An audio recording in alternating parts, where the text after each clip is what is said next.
On November 3rd, in the year 2010, the pre-dawn silence of the Otay Mesa region in San Diego was broken not by sound, but by a revelation on a screen in a Drug Enforcement Administration office.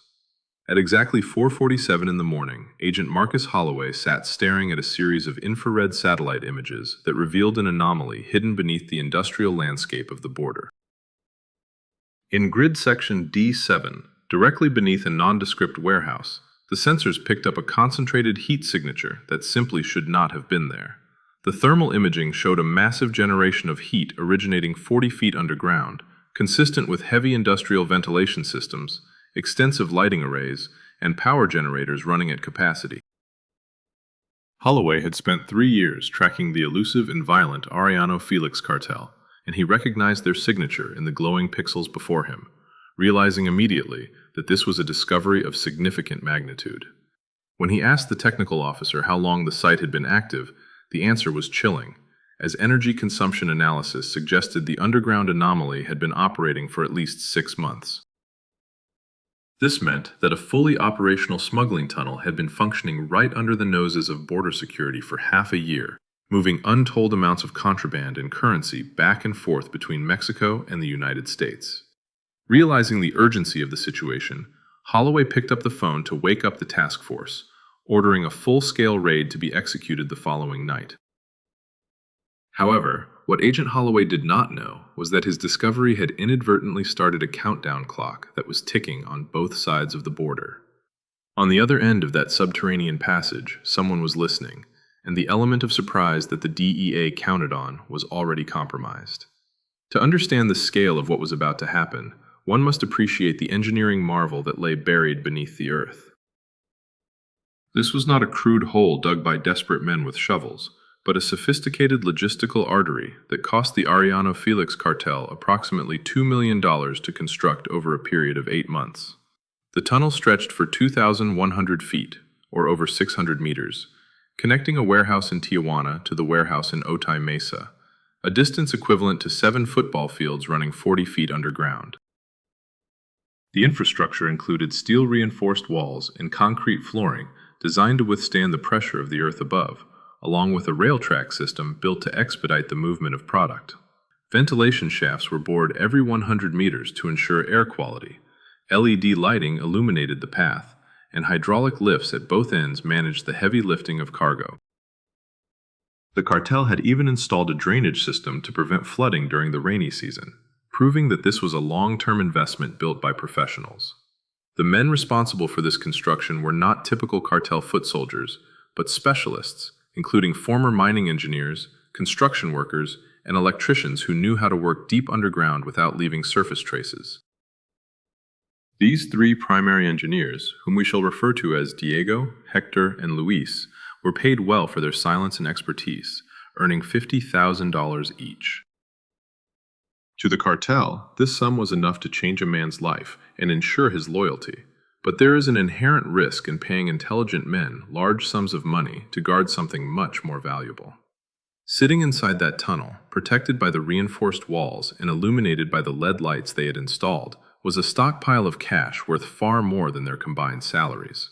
Approximately $22 million in drug profits, the result of 6 months of methamphetamine sales, sat stacked in sports duffel bags waiting to be moved to Tijuana for counting and distribution.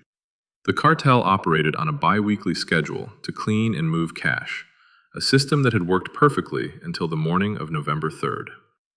At 6:15 in the morning on November 3rd in Tijuana, a phone rang in the small apartment of Diego, one of the tunnel engineers. The call came from an encrypted number, and the voice on the other end was distorted, delivering a message that was brief and terrifying. The caller informed Diego that the DEA had found the tunnel and was planning to raid it the following night, November 4th, around 10 in the evening. As the line went dead, Diego sat in his kitchen with his coffee growing cold and his hands shaking, faced with a life-altering dilemma. He had 2 obvious choices, the first being to warn the cartel to save the tunnel and his own life, and the second being to say nothing and let the raid destroy everything. However, a third option began to form in his mind, a dangerous idea that he and his fellow engineers had only whispered about in moments of fantasy. They considered the possibility of not warning anyone and letting the cartel believe everything was fine, while they used the 36-hour window before the raid to move the money themselves. Diego made 3 phone calls, each lasting less than 30 seconds, to coordinate with Hector and Luis. The plan they agreed upon was nothing short of insanity, as they intended to steal $22 million from one of the most violent criminal organizations on Earth through a tunnel that was about to be raided by federal agents. They had to execute this theft without alerting the cartel and within a narrow window of time when the tunnel was least monitored. Trusting each other completely because a single word of betrayal would mean death for all of them. While the engineers plotted in Tijuana, the San Diego DEA field office was buzzing with activity. At 2 in the afternoon on November 3rd, 30 agents from the FBI, DEA, and Border Patrol were being briefed on the upcoming operation, with the plan set to strike both the Tijuana and San Diego sides simultaneously at 10 the next night. Intelligence suggested that millions in cash might be stored in the tunnel, making this potential bust a financial knockout blow that could cripple the cartel's operating capital.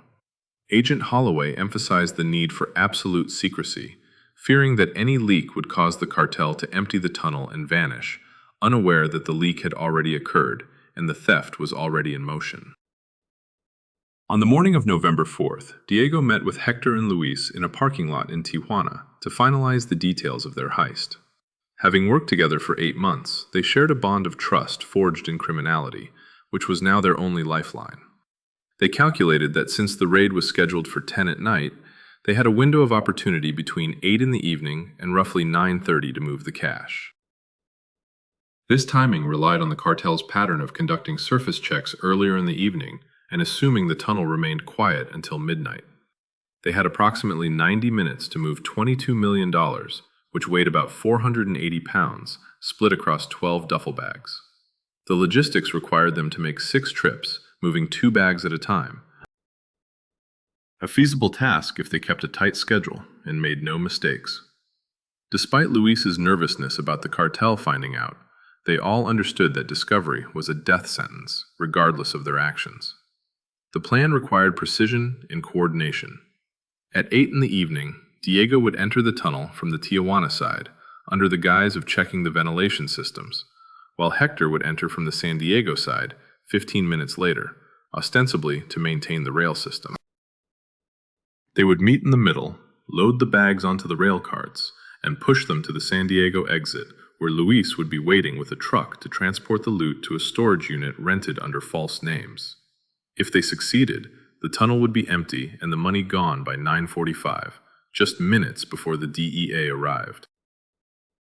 At 8 in the evening on November 4th, Diego descended into the tunnel with a clipboard, flashlight, and radio, passing 2 surface guards who had no desire to enter the claustrophobic depths.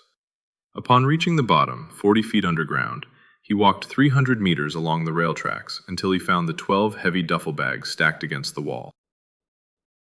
Unzipping one, he was confronted with stacks of 20s, 50s, and 100s, amounting to more money than he had ever seen in his life. As Hector radioed that he was in position from the San Diego side, the 2 men began their labor, meeting at marker 7 to load the first 2 bags onto the rail cart. They pushed the cart 300 meters toward the exit, unloaded the cash, and returned for more. The silence of the tunnel broken only by their breathing and the scraping of wheels on steel rails. They moved with efficiency, completing the first trip at 8:23, the second at 8:37, and the third at 8:51, putting them ahead of schedule. Suddenly, Diego's radio crackled with the voice of a cartel guard from the surface asking for a status update. Freezing in terror, Diego managed to keep his voice steady, replying that he was checking the ventilation in Sector 4 and would be done in 20 minutes. The guard accepted the explanation, but the close call sent Diego's heart pounding, and he signaled Hector that they needed to move faster. They accelerated their pace, completing the 4th trip at 9:03, the 5th at 9:16, and the final 6th trip at 9:28. With all 12 bags and $22 million moved to the San Diego exit, they faced the most dangerous phase of the extraction. Luis was waiting on the surface with the truck, but the area was swarming with Border Patrol units preparing for the imminent raid.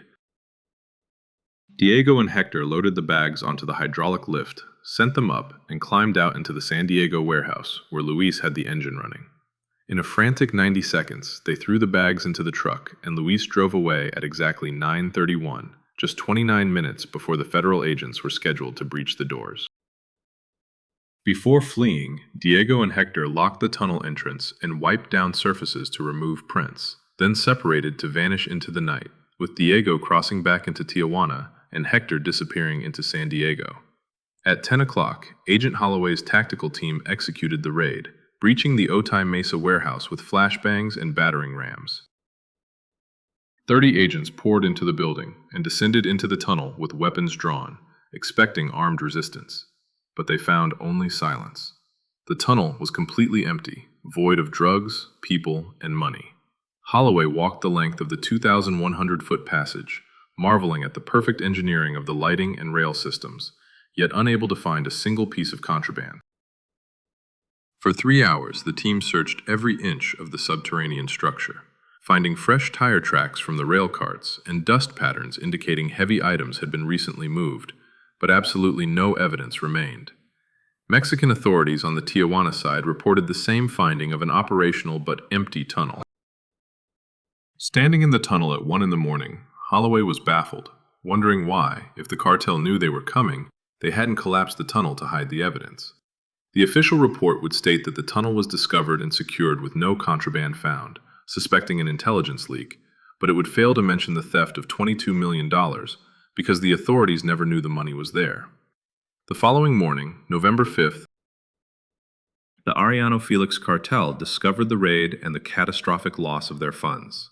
The unforgiving cartel boss demanded to know who knew about the raid, narrowing the list of suspects down to the police, the DEA, and the engineers. Within 24 hours, the cartel began hunting for Diego, Hector, and Luis, but they were already gone. Diego was last seen crossing into Tijuana on the night of the heist, before vanishing completely, leaving no digital or paper trail. Hector's apartment in San Diego was found empty, with the lease paid but all belongings removed. And Luis's truck was discovered abandoned in Chula Vista, wiped clean of prints and DNA. Despite the cartel offering rewards and threatening families, the 3 men had disappeared without a trace. Investigators formed several theories about the fate of the engineers. The first theory suggested they fled to Central American countries like Guatemala or Honduras, where weak extradition laws and the ability to buy fake identities offered protection.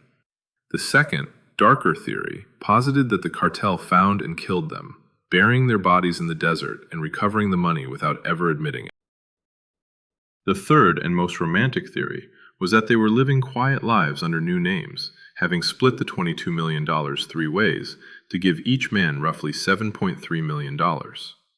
While not enough to live like kings forever, it was certainly enough to disappear. To this day, no bodies have been found, no arrests have been made, and the money has never surfaced. The DEA viewed the operation as a success for shutting down a major smuggling route, while the cartel viewed it as a catastrophic financial loss. The tunnel under Otay Mesa was filled with concrete and sealed in 2011, but the engineering remains buried 40 feet underground as a monument to the night 3 men pulled off the perfect heist.